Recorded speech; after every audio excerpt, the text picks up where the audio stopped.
Adam McDonald. Juicy Scoop. Hello and welcome to Juicy Scoop. I'm very excited about this show. I'm excited for you to listen to it.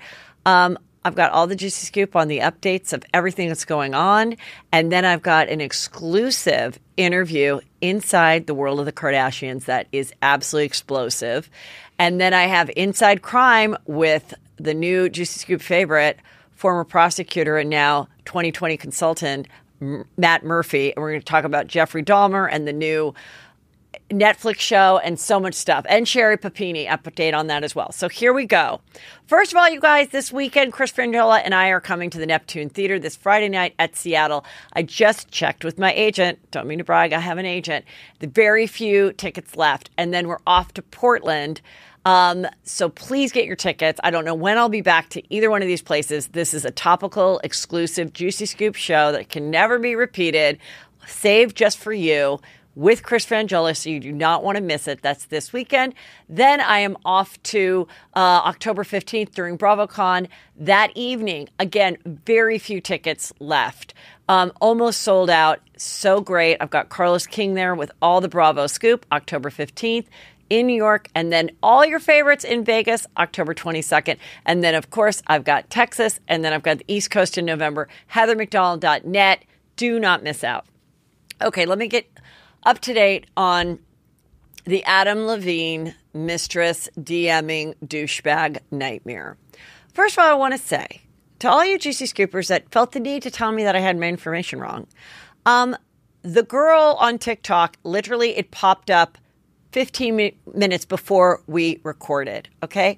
So, again, this is a podcast, a comedic podcast about pop culture, and it's a topical improv conversation. So when something reminds me of something else, and I go, remember that story about, I may not have every frickin' fact, okay? I've got one little girl named Annie working here with one little phone, okay? And we're trying to get this information out to you. Adam Levine, as you know, this girl came forward and she said, I had a relationship with Adam Levine. Here are the DMs to prove it, in which he said, now I realize it was June of this summer that he reached out to her. They had their supposed alleged affair, according to her, in 2021, when she was much, much younger and much more naive in 2021. And it's currently 2022. In June of 2022, according to her DMs and what she's claiming, he reached out and said, I'm having my third child with my wife, and who I have two other kids with, who is a Victoria's Secret model. If it's a boy, I'm thinking of naming the boy after you, Sumner, which is totally weird and creepy. Then she went on and did another video and said, I do want to say, I feel badly about it. I didn't know. I realize now I was manipulated, all this stuff. He did his own DM and said, I've crossed the line. I never had an affair, but what I talked about with other women on DMs, on Instagram, I apologize for, and we are working together. He and the wife were seen picking up the two kids together at the school, okay? Meanwhile, other people have come forward. This young girl came forward and said that he was writing her, she shows her DMs on TikTok, saying, and where he says, I shouldn't be talking to you. You know this, right? So he knows he shouldn't be talking to her. It's flirty. Again, no proof of him in her bed or anything, but pretty bad. Then another girl comes out. Page 6 has been real busy with this. And she's a gorgeous girl, very tattooed, which he's obviously very into his tattoo and very proud to be a California guy. He was a rich kid who grew up in Brentwood. He's very proud of his California roots. Good for him. And so then this says that he contacted her. He also sent a video to her. And some of the things that has been revealed from her DMs that have been shared is that, if this is all true, alleged Adam Levine DMs, he writes, don't ever apologize for being human. She does a lot of ha, ha, ha, da, da, da. And then he says he's flirting with her. Then some of the other things he's like, says to her, that body of yours is absurd. How are you such an hourglass? My God, seriously, fuck. She's like, haha. She sends a photo. I may need to see that booty. Fuck. He says again, can't control himself. He said it's, he's just flirting with her more. They talk about Mercury in the retrograde. Haha. Oh my God, so weird. That shit's crazy. Haha. Then he goes on to tell this girl, I'm having another baby. Wifey's pregnant. And I'm having a boy. And I'm naming him Zay, Z-E-A. He will be a badass. So again, we don't know if they ever got together. I think he's just has a problem with the Instagram. I'm guessing if they go forward as a couple, there's going to be an assistant that just promotes his shows when he's performing, and he can never be on Instagram again. I mean, that's what I would do as the wife. I think wives like she might know that he messes around, and it's only bad until the rest of the world knows about it. Now you've humiliated me. Now the world knows we're not this perfect couple. That's what's so annoying. And really on Instagram? I mean, come on, you guys. And the thirst to then reveal it on TikTok, I get it. It's out of control. Meanwhile, this girl doesn't like the chick. Who's Sumner? She doesn't like Sumner at all because this chick who went on TikTok said, oh, I dated Sumner's little brother. And during that time, she hired bots to harass me. She said, stay away from my family. And she was awful. So she's not a fan of hers. Also, I heard from Nick Ritchie, who has a new kind of dirty type online something called Facts, okay?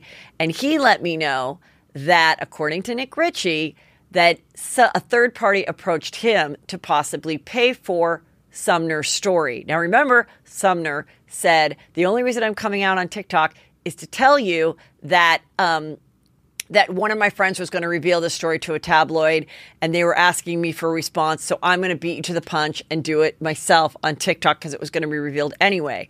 Well, I don't know if that's entirely true because, according to this story, it was being shopped around for her to be paid to tell the story.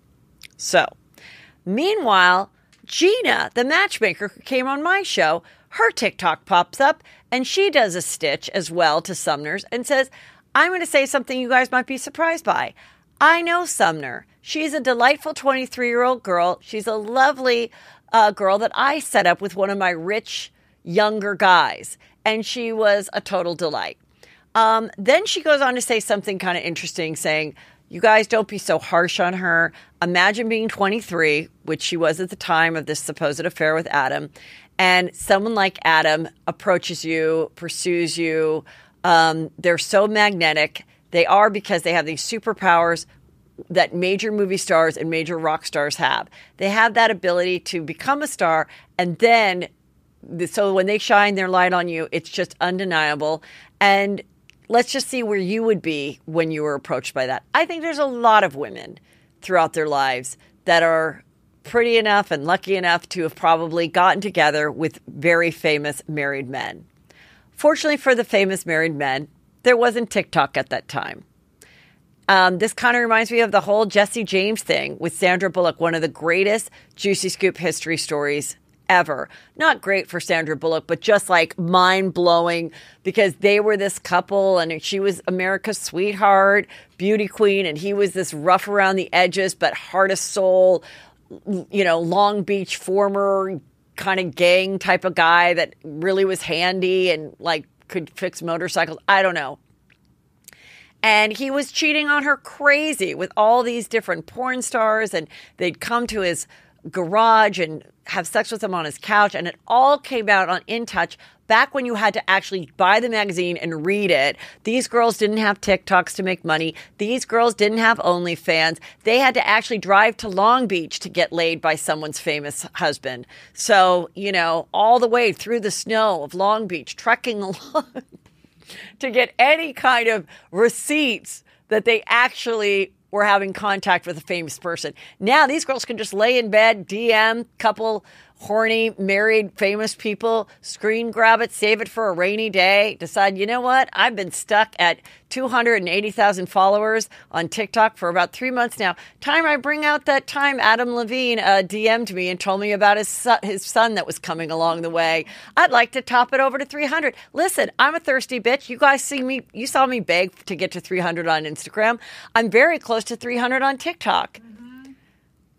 Who do I need to fuck or DM to get to 300,000 on TikTok, people? Also, I'm 8,000 away from YouTube. So, looks like someone needs to either approach me or I need to approach someone else and then spill the beans just so I can top my numbers. It's hard out here being a thirsty influencer.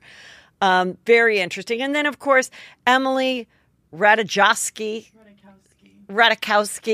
She's the model who was cheated on by her husband, and she's always got paparazzi taking photos of her. And now she weighs in saying the husband is to blame, but also the other. I don't even know. Everyone's saying, is it just the husband? Husband is the number one to blame, but also if you're the girl cheating, you should blame because you can, what I said, you can just Google and know that they're married.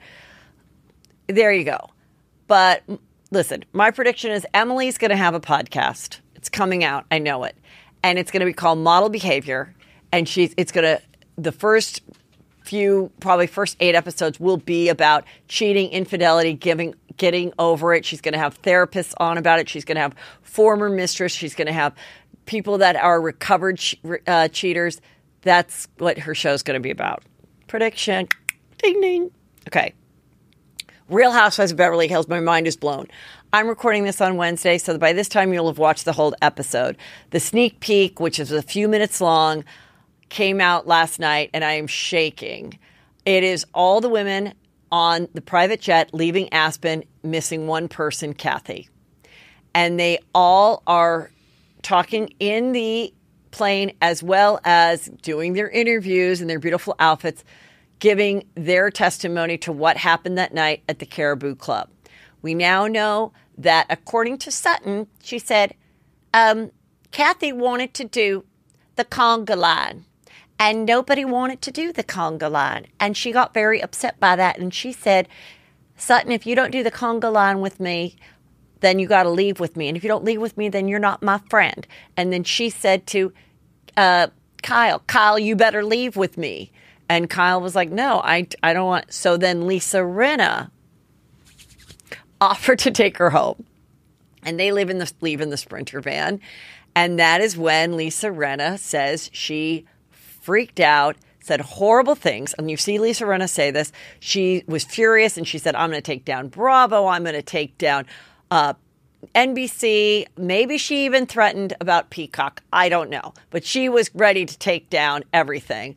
Very upset. And then she went on to say, I'm going to take down Kyle is the way I made Kyle. Kyle has what she has because of me. And I'm going to take down Kyle's family, and really lashing out at Kyle, which now makes sense because we've seen previews before where it's Kyle, Kathy, and Lisa Rinna being the witness to this behavior, kind of being like, I don't understand the anger towards your sister. Have it come out.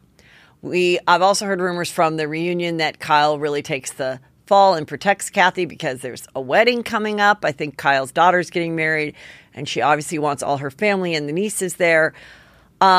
This just goes so deep when it comes to sisters, and I mean, I could talk forever about it. I want to watch the whole episode and think about it more, but I mean, I believe this happened. I truly believe this happened.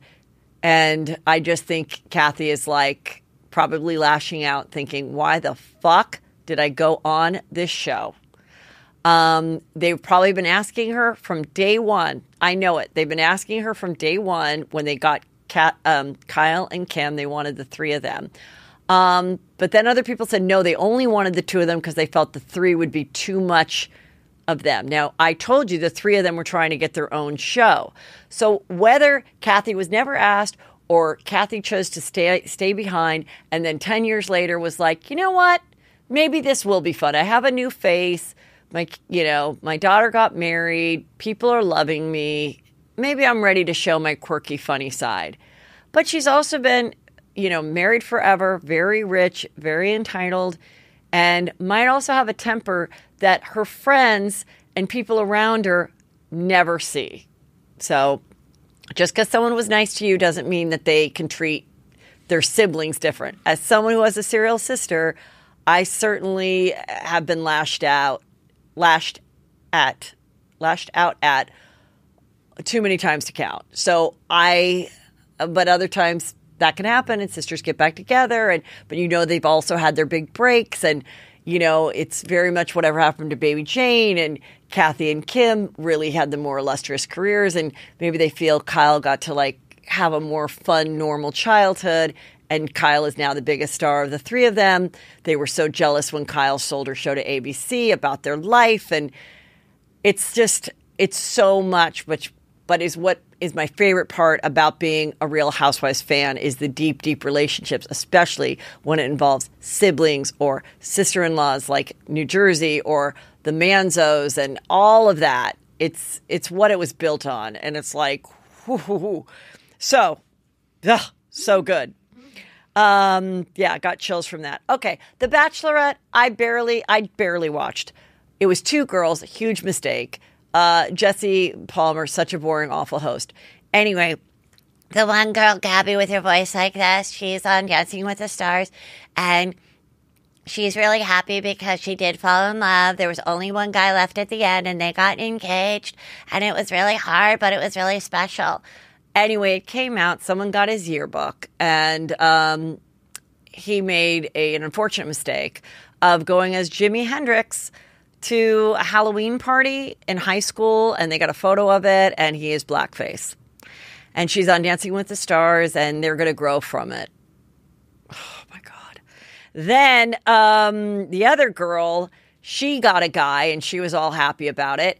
And then while they were engaged and watching the show and being secretive, he went to a bar and ran into a girl that he used to date before he went on the show, and he made out with her and was dumb enough to tell the girl, what's the other girl's name?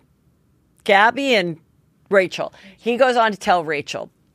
So then Rachel has him come over, and they go to the Airbnb in LA, and we film it. And he has his notebook there, and he says, Rachel, you said you didn't want to wear the ring anymore. You said, if we break up, would I want to be the bachelor? And I said, no. And you were constantly like, it sounds to me that she was kind of a nightmare. And while they were engaged and dating, but had to be separate due to their contracts, and watching her date other people, all the insecurities were bubbling up. And actually, she was more insecure than he, and was probably constantly telling him that she wanted to break up or wasn't sure. And at one point, he went to a bar and got drunk and made out with this girl, and then told her about it. He wanted to still stay together, but at that point, she was like, what? I'm so confused. You're gaslighting me. You're gaslighting me. He's like, how? Anyway, they broke up, and at the end, her runner-up came up, and now she's dating him. You absolutely missed nothing this season. I don't know. I think the show's in trouble. I think it's maybe has run its course. All right, you guys. Remember, heathermcdonald.net for all of my dates, as well as Patreon. So juicy. And I'm going to put some extra episodes up this weekend to just fill you guys in on what it really is like to be on the road with Justin and Chris. Anyway, so here we go with a very special interview. Hello and welcome to Juicy Scoop. I'm very excited to speak to a hilarious impressionist that I found, the queen of the Kardashians. You've probably seen her on Instagram and TikTok, Yuri Godinez. I'm very excited to have you on here. I came across you for a while, and I'm so glad I reached out. How are you doing? I'm doing good. Thank you so much for having me. I am a huge fan of your podcast and your YouTube videos. I love Juicy Scoop. It's amazing. So I'm very honored to be here with you.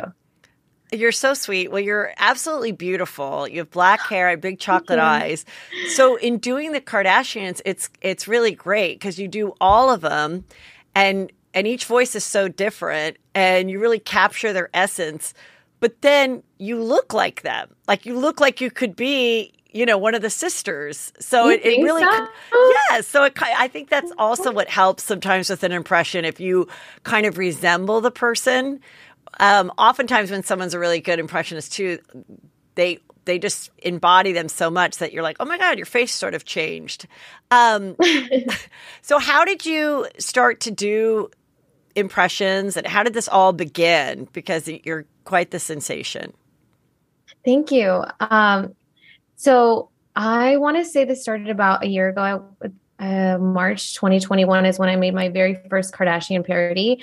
And before that, I had always been told that I sound like a Valley girl. I never knew what that meant because I'm born and raised here in Florida. I never knew what a Valley girl meant. And I was like, what does that mean? And they say, well, I'm a Valley girl. Yeah. So I'm a real Valley girl, like born, raised, still here. Yes. So that's so funny. Yeah. Yeah. And I'm like, I don't know. I've been to California like one time, and I would get that a lot. And then through that, I would get a couple of, little people telling me that I kind of sound like the Kardashians. And I love the Kardashians, by the way. Like I've always watched their Keeping Up, and now I love their brand new their Hulu series. So I just wanted to see if I could actually do it. And I think what I'm really good at is capturing their mannerisms. So when I feel like that's a lot of it. And then once you can get that, the voice kind of just comes with it. And that's how it started. And I was like, oh my God, I think I can actually do this. And then as you saw, I was a hit on TikTok, and I kept doing it. And I feel like I'm getting better. And now I study them. Like, I almost feel like every time I watch them, I study their mannerisms and their octaves when they go high and low, and their tones. And it became like a science to me, but I love them. And that's kind of how it evolved. I do a lot of impressions too, and everybody does them different. And sometimes someone does it, and then people sometimes copy that impression, like, oh, I never thought of doing that person or whatever. And it's all great because I feel like everybody does something different, or someone really gets the voice down perfectly, but someone else who doesn't do the voice that great can come up with funnier stuff. And I like the way you cut it and have the two girls talking to each other. The sisters like shaking their salads and just having a convo. And I saw that you did get the fancy Baccarat, Chris and Kylie beautiful PR kit, which I did not receive. Those days are gone. But how did they discover you, and how did you get in their good graces besides doing them I think in a very funny, flattering way? Thank you. Well, I definitely love the Kardashians. So I'm so grateful that I'm in their good graces. And every time I do a parody, in my opinion, I do not really focus on like things that are very negative or like their actual traumas. I really kind of mimic their like mundane conversations of like, irrelevant things, and how it's just dramatized on television for the show. And I think that's how I was able to do it. But I just love them. And this is actually the first PR kit that I got from Kylie Cosmetics. And I've been told, so who was it? I think it was Kim Douglas. Kim Douglas is friends with Yeah, I know Kim Kris too. Jenner. Oh yeah. She's great. Yeah. And I'm pretty sure she kind of showed Kris Jenner some of my videos. And someone had told me like on Instagram that they show Scott my videos, Scott Disick, and he thinks I'm really funny. And then it was about 2 or 3 Instagram posts, videos and parodies. Khloe Kardashian actually commented on them. So I think she really like kind of brought me into like their chat or whatever. And then Kim has reposted one of my videos, and Courtney has also reposted one of my videos. So I don't really know exactly when they found out about me, but I think that they are really good at, they're lighthearted jokes, and they take it very well. And I love that. Yeah. I mean, I always said that in the early days of Chelsea, like they just were always so down for like when we would do impressions and parodies of them and everything. And so, and I even think more than ever, they're like in on the joke now and are like, who cares? So let's get into it. So I have some questions for all the girls in which you're going to answer them. If I had the opportunity to interview all 1, 2, 3, 4, 5, 6 that's the 5 girls and the mama, Chris. Mm-hmm. So here we go. We're going to start out. Let's start out with Kourtney first, because a lot of people are talking about this.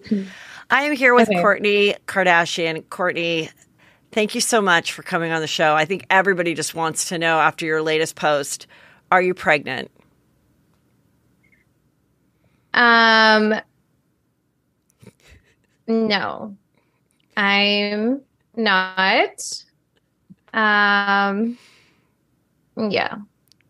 So the Lemmy gummies, are there any prenatal Lemmy gummies that you are hawking to get people to maybe get pregnant or get yourself pregnant?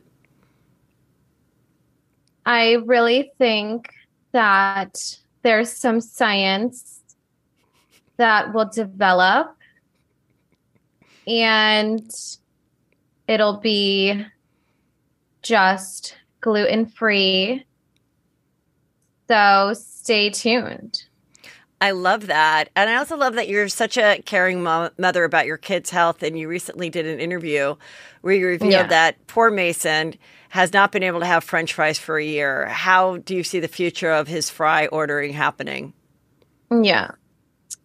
There's fries that aren't filled with disgusting chemicals, and Mason can indulge in a sugar-free, gluten-free, taste-free sweet potato. Yeah. I love that. My favorite fries are sweet potato fries. I don't know why we only discovered them like 8 years ago. So good for you. Yeah. Okay, now I'm so happy that Kim's in the room. I have some questions for Kim. My girl, Kimmy. What a couple weeks you've had with your ex-co-parenting delight, Kanye. How do you feel about the whole school? Are you going to take them out of their present school and put them into Donda University or what? I think Kanye is very driven, but, I don't really know if that's something for my kids, but it's a conversation. Yeah. I love that. I think you guys are really making some strides. Now, how is the law school going? I know you passed the baby bar, but now I don't even know how you have time to make the flashcards. What's happening? Yeah. So I passed my baby bar, everyone. And, I'm about 2 more years left. So I really think in about 7 or 8 years, I'll be right there with the lawyers and the doctors. Oh. Yeah. Speaking of lawyers and doctors, you're recently, I think, on James Corden, looking very svelte, very skinny. I like the new bodies you guys are doing. But who are you going to date now? You've done the Pete Davidson thing. You've done the skinny tattooed guy. You've done the rapper. You've done the professional football player. Your first husband was also into music. So who do you see yourself dating next, Kim? I really think I want to get into the NASA and the astronauts and the really geeky science, science freaks. I think it'll be really cool. And I'm just DTF. Oh my gosh, Kim, I actually really love that, because that is a whole area that nobody's touched upon in your family as far as significant others are people from space. Would you ever consider like a full-blown different species, like an alien type of person? Because obviously we're eventually going to have to, you guys are probably going to start building a community on Mars, I'm sure, like a cute cul-de-sac for all the Ks. So would that are you open to someone that's not human? You know, I would really be down for that. And I'm really excited about Mars. I think we can find some anti-aging supplements or things there. Yeah. So great. I see that Chloe just came in from HealthNet. Hi, Chloe. Hi, doll. I feel like Chloe, no offense to you, Chloe, but I always just feel like you really have a lot of opinions about your sisters and you really don't share that much about yourself. So I'm going to go right to just asking you about your sisters. And how do you feel about Kim's new purchase of her beautiful $70 million Malibu mansion? I love Kimberly. I think she's great. But if she wants to buy Cindy Crawford's old home, that's totally fine, babe. Whatever Kimberly wants, I just want her to be happy, if that makes sense. It totally makes sense. And you're such a giving sister. I just asked your sister, Kim, about who she wants to date. Who do you think she should date next? I just want Kim to be happy. So I think the astronaut thing is totally great. Whatever she wants, babe. Totally about her happiness. I'm just here for Kimberly. And, you know, Chloe, you really have one of the most successful businesses of the sisters. Good American. I see it everywhere in Nordstrom. People swear by it. Did it bother you that your sister, Courtney, did a collab with a whole nother clothing company called Boohoo? Was it Boohoo or Boo Boo? I think it's Boo Boo. Okay. I actually have never seen the collection, and whatever Courtney wants to do, it's totally fine. Good American will always be sustainable. And Courtney missed out on a great opportunity. I totally agree. Yep. Oh, your mom, Chris, just came in. Hi, Chris. How are you? You look great. Hi, doll. So good to see you. So many people are asking about, obviously, you went on James Corden. You took a lie detector test saying that you did not participate in the sale of the sex tape. We've heard from Ray J. I personally don't really think you orchestrated it.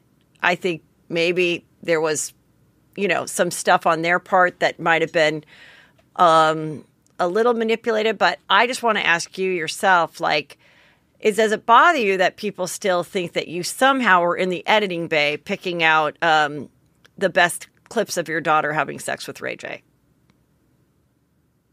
Absolutely. I cannot imagine as the mother that somebody could do that. It's just insane, doll. I have no idea how this happened. And I really have no idea what's going on. I know that makes so much sense because you never really know what's going on in your daughter's lives. But so what is your plan to deal with Ray J? He's really turned out to be not the delightful ex-boyfriend we all thought he was. Not really. We thought he was a team player. And now he just wants to play on a different team. That's not part of the contract. So we might have to just sue. Hey, what do you think? I think it's definitely a violation. I would never include him in another Christmas party again, for sure, Chris. You don't need that. Absolutely. And there's so many other nicer ex-boyfriends floating around that you can still include in your life. So I say, yeah, dump that. Not nice. I can only handle one Scott Disick in my life. And you're such a great ex-mother-in-law to Scott Disick and Lamar, everybody. You are the greatest ex-mother-in-law to all these boys. And I have always said that. Is that something that you really take pride in? Absolutely. I am a manager, but I am a mother first. Always, doll. As long as it's 10%, I'm the mother. Absolutely. Now, Chris, I'm here talking to your favorite daughter, Kylie. And I know why she's the favorite. It's because she is the richest. And I think that's completely fair. Any mother that has numerous children, their favorite is the richest. So, and you and Kylie just, did your great collab, which I love. But Kylie, I need to ask you. Hi, I love your new collab. It's so beautiful, the packaging. Thank you. I love it. And we love seeing Stormy. But when will we ever find out what your son's name is? We still are deciding on a name. Okay. So we call him like different things, like a million or a billion. Oh, that's cute. Yeah. And one day, maybe we'll decide on a name. I thought maybe it would come out like, like for the Hulu second season premiere, something like that. You maybe work a PR move about it. But now at this point, I'm going to guess that maybe you're going to wait to announce the name once you do a makeup collab with your own son. Is that something you guys are working on? Ooh, that would be amazing. I love that idea, Heather. Do you have any upcoming collabs with people in the future? I do. My next one is with Stormy. I love her. Yeah. Yeah, Stormy does have such a vibe. I mean, she really is. I think she might be. I think she might be the cutest one, but you didn't hear me say that. What is Stormy's next birthday party theme going to be? Because you throw the most epic parties for her. She's really into makeup right now. Shocking, yeah. She's only 6, but it's time already. Mm-hmm. So more like a Kylie Cosmetics party. Ooh, with cocktails. Ooh. Yeah, with like baby cocktails and adult cocktails and a lot of makeup, baby makeup and adult makeup. I like it. I don't know why more parents aren't doing that, quite honestly. Probably a lot of balloons too, I'm assuming. I love it. Really? And Kendall, hello, Kendall. Gosh, sometimes I feel we don't talk to you enough. But how you doing, Kendall?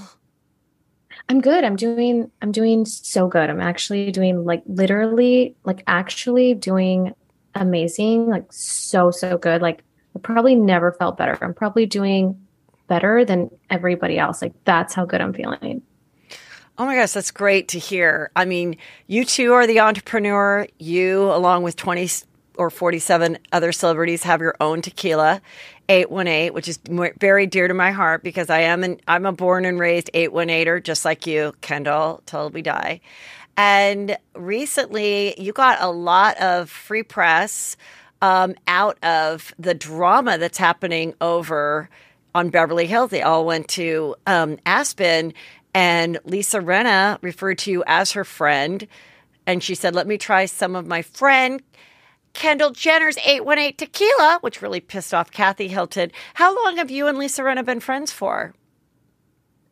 Well, we talk all the time on DMs. I've never really actually met her. I probably don't know exactly what she looks like, but I think I've heard the name. Okay. And I'm pretty sure she's been in my DMs. Maybe mainly a more one-sided conversation, but I'm really not sure. I'm so busy traveling the world, doing modeling stuff. If she says she's my friend, I totally believe her. I think she's a great person. Her name sounds great. And yeah, I think she's probably a good person, if that's what she says, I will totally believe, just whatever she says. Well, I just realized that her daughter, Amelia, dated your former brother-in-law, even though they were never married, Scott Disick. Do you remember that when Scott Disick was dating Amelia Gray? How old is she? She's 20, so they broke up like a couple months ago. I might remember that. I might remember that she was a very nice girl and Yeah. she was very sweet. I might have. Anyway, Lisa Rinna, I freaking love that tequila, girl.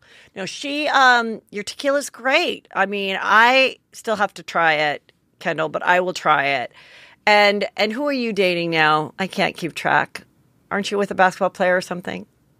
Yeah, and I love basketball. Something that people really don't know about me is that I love sports. It's like I watch sports all the time. I can't remember which basketball team he's on.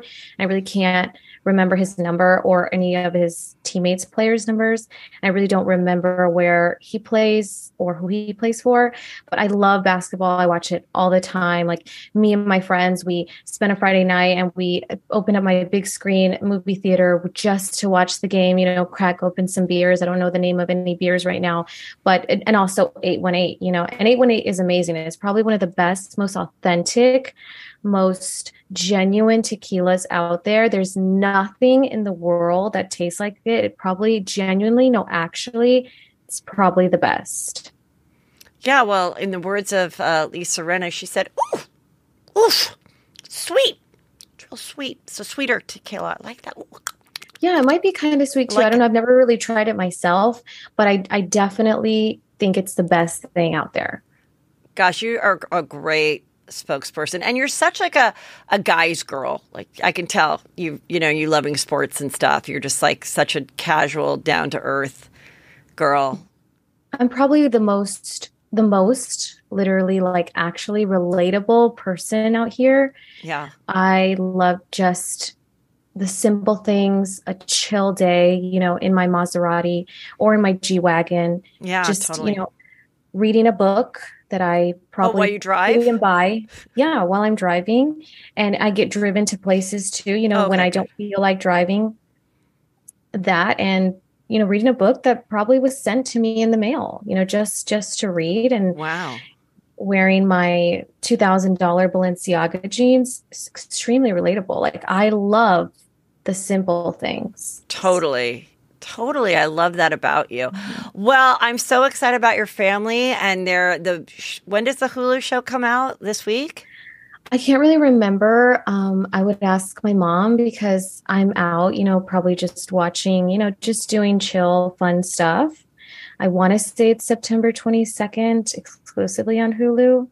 Well, why don't we just bring Chris back to end this and she can give us all the details. Can you just get your mom real quick? Okay. Hi, Hey, Chris. doll. Hi, Chris. Can you just tell all the Juicy Scoopers when they can watch the show? Oh my gosh, yes. We are going to be exclusively on Hulu. Everybody cancel their Netflix account because they're going down, sweeties. And it's going to be on Hulu on September 22nd, 9 p.m. Pacific Standard Time, 12 a.m. the next day, Eastern Standard Time, babe. I love it. I love it. So good, girl. Now we're back to the original. Oh my gosh. Thank you. That was so fun. I love doing improvs. I knew you'd kill it. Really great. I'm glad that You're so funny too. Like, I'm going to take some of your jokes. They're the best. Well, I love the Kardashians too. I talk a lot about them, whenever they're in the news. I like that they are just an interesting bunch of people. And I love that they love your talent. I think that's great. So tell everybody where they can follow you so they can enjoy every time you put out new stuff. Absolutely. So you can follow me on TikTok. It's at Yuri Yuri Bella. And I go on live almost every day there on TikTok. I think I engage with my audience and my followers so much on TikTok. And I also have the same handles for Instagram and Facebook and Twitter. It's Yuri Bella. Go ahead and follow me there. There's tons of new content coming out, especially for this season. I get inspired every single day by the Kardashians. So stay tuned for all the new content. And thank you so much for having me. You're so funny. I love Juicy Scoop. I love everything you're doing. Like, it's amazing. And you're so pretty. Thank you and good luck. I really appreciate you coming on. I'm excited to be following you and just enjoy you so much. And you're a young mother too, right? You have a little child? My son's a year. He's so cute. I'm a new mom. Once in a while he gets featured a little bit as a baby cast member, which I love. I love that you have access to a baby. Yeah, exactly. Yeah, so cute. Take care. Thank you so much. Yeah, thank you. Have a good one. So now for my return favorite, Matt Murphy. I asked him some really juicy questions about Sherri Papini and Jeffery Dahmer and Dirty John. So let's get into it. Hello and welcome to Juicy Scoop. I have return guest, Matt Murphy. How are you? Prosecutor, 2020 Delight consultant. What's your other show? Fatal Flaw, soon to be author. How has your life changed since you made your appearance on Juicy Scoop a couple months ago? That was actually a lot of fun. I doubled my Instagram following. So you are very popular. And, Thank you. Thank you. A lot of really nice comments, although there was somebody that weighed in and it was like, that guy talks way too much. So there were a couple of people always. Yeah. There's a couple of people that watch my show every week that hate me. It just happens. I don't know what to tell you. Internet's you can't. It's ruthless. It's a hard place, but 99% of the comments are actually very, very 99% positive, are always nice. Yeah. We're going to get into a bunch of juicy topics, but I wanted to get your thoughts as a prosecutor. How do you feel about the whole Sherri Papini story? My audience is very up on everything. I'm obsessed with anyone faking a crime for attention. She just got 18 months. What are your thoughts on it? Well, it's awful, right? And I think 18 months is just about right. I was worried that that she wasn't going to do any time. And this is one of those things, the amount of resources that she wasted. The sheriff's department in her county actually did a phenomenal job of tracking the whole thing down. But her story when she showed up, and of course it's this ex-boyfriend that she goes and hangs out with in Huntington Beach. Right. But they came and they tried to throw shade on the sheriff's department who had done everything right. You mean her defense team? Yes, her defense team. And that was, I thought that was How are they throwing shade on them? There was something like, the sheriffs should have, if they'd put this together faster, maybe the resources wouldn't have been wasted. It was some sort of comment like that. Oh my God! Yes. Yeah. Oh my God! And so, her lead counsel, I was actually impressed with the job he did, and she could have done more than 18 months certainly. So, but it's just it is a horrific waste of resources. It's narcissism on the highest level, and this is a woman that absolutely deserves to take that hit. And I think that that 18 months in prison is well deserved. What I'm dying to know, and I don't know that we'll ever know, but I'm hoping we will, is for the husband to do the tell-all, her husband, because it's like, were you thinking for the 18 days that she was missing? I mean, your wife's kidnapped for 18 days. I pretty much would be like, she's dead. I mean, I don't know. You have two little kids and you're trying to tell them not that their mom is dead, but like, oh, mommy's gone. How are you supposed to tell a 2 and 4-year-old that? And in any of that, did he know that she's kind of wacky? And did he ever think, could this be some weird trick that she pulled? Or was he, not up until 7 months ago thinking this whole time she was kidnapped? And then, like, what did she tell? Like, I was talking about it on the other show, and I was like, did she say that she was actually being sex trafficked by the 2 Latino women? Or she was just trapped and being left with very little to eat. Like, what was You mean her like story? when she came home? Yeah, like what was she telling the cops? What was she telling her husband? I know the cops were always like very suspicious from the start, and that's why we never heard. But they did do that one interview. The husband did the one interview where he was like, it's disgusting that people don't believe her, and you should have seen her. And they were like, be prepared because her hair is all chopped up and she's very thin. And so at that time, because right from the start, people doubted her. People that knew her from high school and stuff were like coming on the internet. But I heard the husband and I was like, God, people do get, you know, I always think of the poor girl, the Mormon girl that was kidnapped by the guy that did handiwork. Yeah. What was her name? Elizabeth Smart. Right, yeah. And there were times that people thought the dad did it and da-da-da. And she really was just kidnapped by like pretty much of a stranger, you know, like, and so I was like, God, you know, this stuff does happen. Right. And then, but I mean, when it all it was one of those days, there's just certain news that like gets me like tingly with excitement. Yeah. That I was like, oh my God, it was all bullshit. She is an attention whore. Yeah.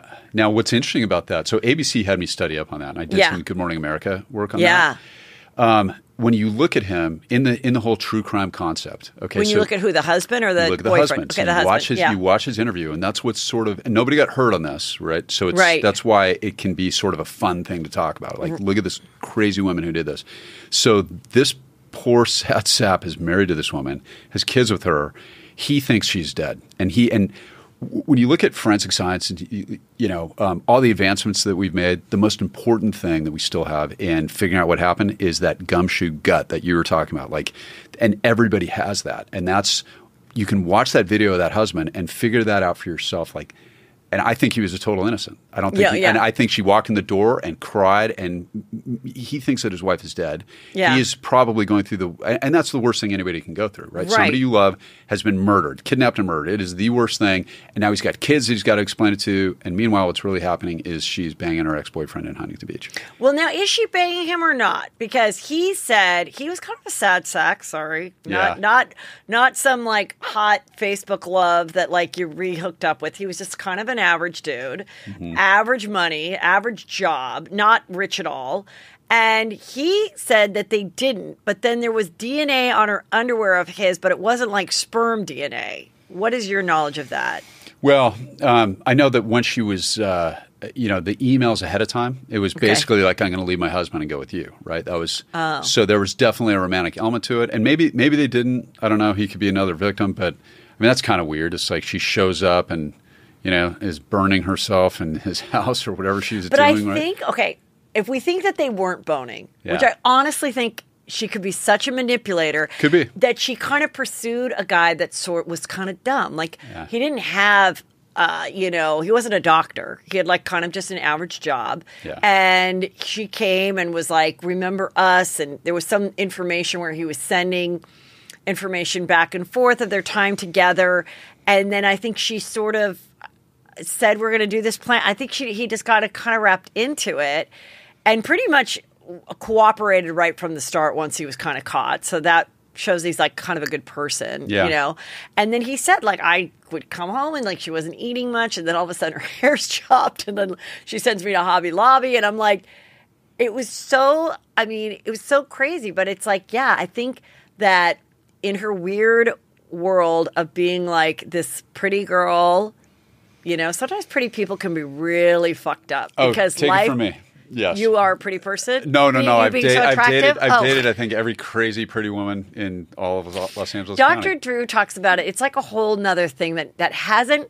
I think this could be a really interesting thing to explore, like the pretty privilege that can happen. And for some people, they appreciate it and they use it and they don't abuse it. And then other people things come so easy to them that then they like get angry that like, oh, you only liked me because I was pretty. And in their brain, they see things in a different like worldview, and they can immediately charm people so easily because they literally do have charming eyes and a charming smile.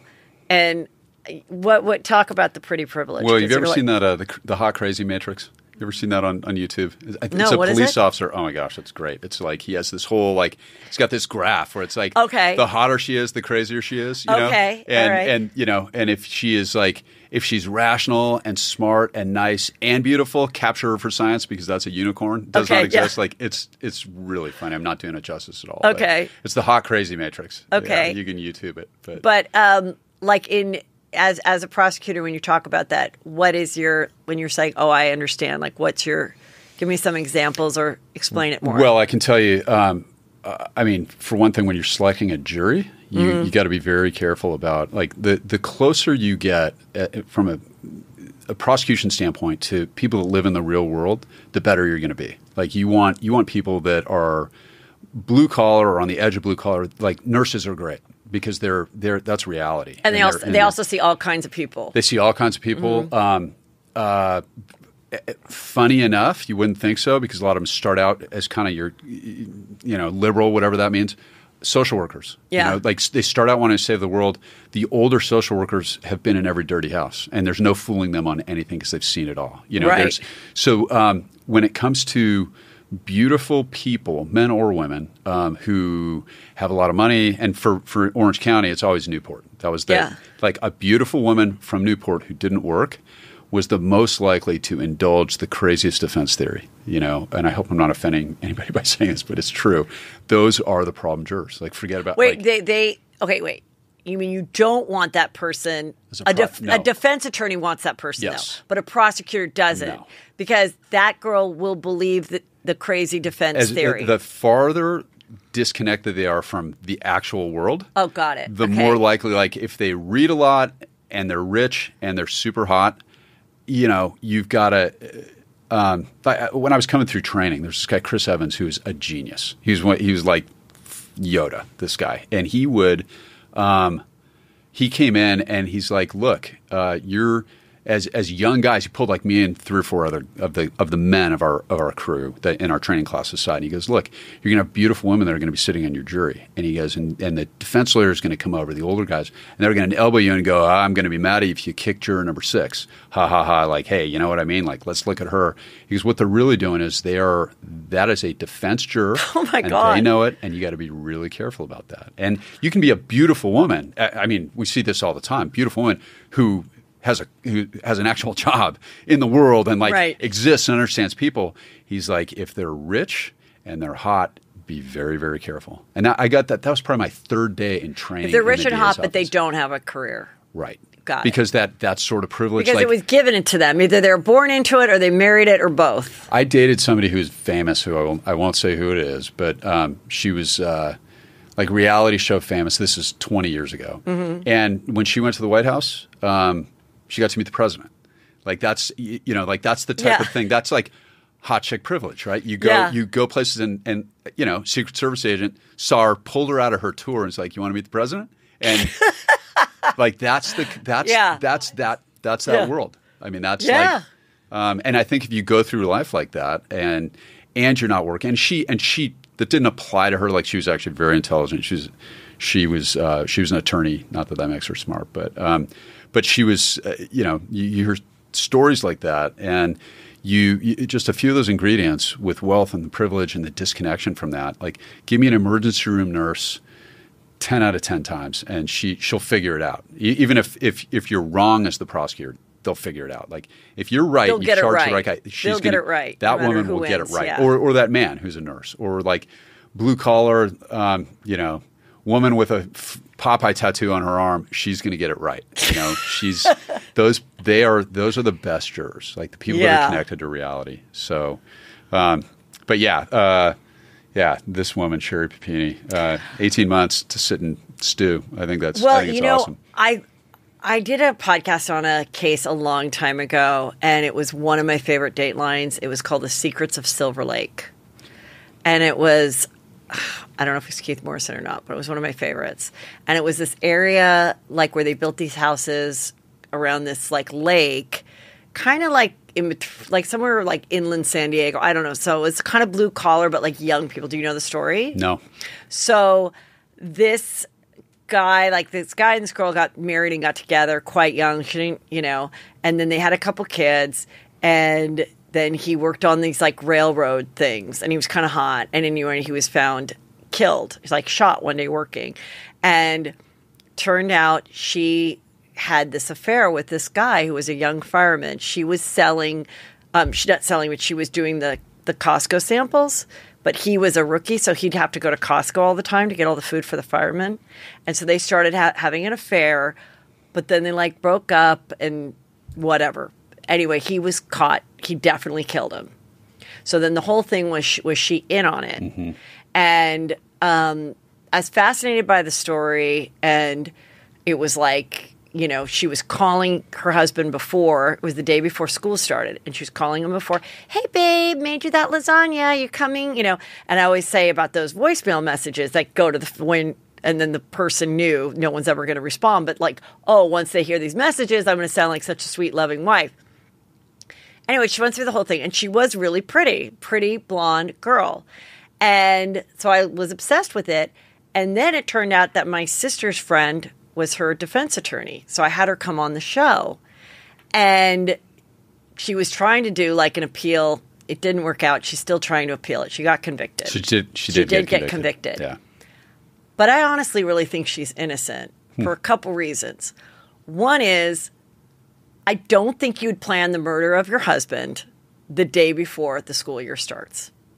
Just as a mom, I just don't think you would do that. There's too much work to do. There's too much work to do. There's too much that would throw it off. I think you would be like, if you were really going to do it, you'd be like, can you do it like July 5th? Give us 6 weeks. That was one thing. And the other part was, she, I believe, was extremely low IQ, maybe special needs, but undiagnosed because she was pretty. Interesting. Like, she didn't finish high school. And then I talked to some of her. So then when I did this thing, some of her relatives were like, called me and was like, thank you. And we're trying, you know, she really didn't know what this guy was doing. And they were like swingers. So almost like the husband kind of knew about it and the relationship was broken. It was such a juicy story. And, but when you watch the Dateline on it, you were totally convinced she was this hussy that was involved. But I was like, I think sometimes people think that too about a pretty girl, that she couldn't be like special needs. Mm-hmm. She's just a pretty blonde who's super sexual and manipulative. You know what I mean? Yeah. Well, if Keith Morrison says it, I pretty much believe whatever comes out of his mouth. Well, like that voice. He's the world's nicest guy, by the way. He's really cool. I think that like if I was and I told the cousin or whatever when I was on the phone, I go, I think if you have another chance of any kind of appeal, I think that she should be seen by someone that's going to really test her intelligence, because that's always a defense that's used for men, that they're like, oh my God, he had an IQ of whatever. And I don't think people think to like test these women's IQ. So she went down for a first degree murder? Yeah. Okay. So yeah. And she's still financial gain or no, not really. No. Okay. And she always said like she didn't know, and they had these phone calls taped, but like if you would have listened to it on the defense side, it could, and if you're going on the defense side knowing that she was like really kind of dumb, like then you would believe that she was like, oh, okay, oh no, you know, because he'd be like, are they asking anything yet? And she'd be like, no one's asking anything yet. But then for the prosecutor side, it looked like, oh good, no, they haven't asked anything yet. Like it could all be, but she was a pretty person. So going back to the Sherri Papini, I just can't imagine, like, her parents, I mean, I just had my son not answer his phone in his dorm from 9 until 2 a.m. We were pinging it because it showed it was in his dorm, and we were pinging it, and he still wasn't waking up. Mm-hmm. I mean, from 9 to, I had to like... You're frantic. I was like, I don't even think I can sleep. Yeah. And so I can't imagine going through something like that for... I think, how many weeks was she gone? I want to say like 5 weeks or something. Yeah, something like that. And what was the deal ultimately? It was that she was bored with her life, or what do you think? Her reason was, I think she was one of those girls that then convinced the guy that the husband is awful. And yeah, I want to know more about what she really told, and then what happened after. And like, I would love to see the movie or the interview of like when the husband, like that dramatic moment of the movie where all of a sudden the husband like sees some type of clue, or she says or does something where he's like, wait a just minute. A cringy moment, right? Yeah, wait a minute. I feel sorry for him. I really do. Yeah. Yeah, I mean. And I guess she's living with his sister. So, like, the surrounding family still somehow has sympathy for her. Yeah. And probably because she's pretty. Yeah, I think that. I don't know. You know, my first couple of weeks, I had a guy that ran out into traffic. He was a little doper. I can't remember if we talked about this last time. But so basically, we get into. I'm looking at the guys who chased him. So it's a dope motel. He's like early 20s, and he's a little druggy. And he rips off another drug dealer or whatever, and he runs out onto Harbor Boulevard and gets run over. Okay, and he gets killed. So I'm looking at the other guys, and I went into my boss, Lou Rosenblum's office, and he was so wise, right? Like I had an actual mentor, and he said sympathy, and I said I feel really bad for this guy, you know, and we're not going to be able to charge any of these other guys because who's going to foresee that he's going to run out into traffic, right? And I said I feel really bad. He goes, you know what? And this was my first week maybe in the homicide unit, and he goes, sympathy is like money in a bank. He goes, you only have so much, and you need to be very careful who you make a withdrawal for. And he said, you're going to be dealing with cases involving little kids and people that are totally innocent, and if you take a sympathy withdrawal for that guy, you're going to burn out in 2 years. And oh my God! Some of the best advice I ever got. I do think about people in your work and police officers and all of that, you know, so different from the way I live my daily life. I'm just like watching Housewives and making jokes. Like, I don't know. I think it's amazing. And I think that's why sometimes people compartmentalize or have a hard time with their personal life or whatever, because it is such a mental mind screw, I can imagine. Yeah. Well, you know what's funny about that is it's not even when you're working those cases, you get used to the stuff you see pretty quickly. And I mean, you see a lot. You see, for me, maggots were something that always kind of got me, and the autopsies are tough. But maggots that get into the dead bodies? Yes. Mean? Yeah. Mm-hmm. Especially, And you have to see it in person or in yes, photos? In person. Yeah, oh, so you discover the body? They discover the body and then they call you? I would go to each crime scene. Okay. And then you also attend the postmortems or the autopsies. Okay. And so, yeah, you wind up encountering quite a few, like, decomp cases is what they're called. So if somebody hasn't been found for a while or somebody's found in a field or a ditch, there's always something like that going on. And that, it's gross, but the real stress comes from seeing it and understanding the responsibility that you have as a prosecutor to the families. Yeah. So the families that – because basically it goes crime scene, autopsy, family meeting. And that would be the order. And I would always give my personal cell phone out to the families. I can't remember if we talked about that last time. Yeah. But I never regretted doing that, just to let them know that somebody cares. But when you're there with the crying mom, the stress comes from, if I screw this up, you know, this family's going to be denied justice, as corny as that sounds. Like, I'm going to go back to something else, a little lighter, juicier. Talking about jury people. Mm-hmm. I'm friends with Leah Black, who is the wife of Roy Black, and she actually was in a jury of a case that he tried. Oh, is that how they met? He was the defense attorney for one of the Kennedys, some Palm Beach rape case. Mm-hmm. He prevailed. They won. And then, but they didn't. But they met like a year later. And then she was like, "I was actually on your jury," and the story at first, until I asked her, was more like, oh my God, like, is that, so has that ever happened? Or have you ever had a jury come up to you like later at a bar, like 2 years ago, I was in your jury or anything like that? Because it is like you're on stage and people are staring at you for weeks on end. I've had that happen. I had a very sort of strict line on that. I didn't ever want to cross that. Now, Lou married a juror on one of his cases, who wound up becoming my dentist. And she was wonderful, and they had a kid together. And okay, so how long did they start to date after the case was done? Pretty soon after. So who pursued who? I think somebody, they knew somebody in common. Oh. Okay. And then they hooked them up. They hooked them up afterwards. And, okay. But that wound up being a really successful marriage, and they were happily married. She passed away a few years ago of ovarian cancer.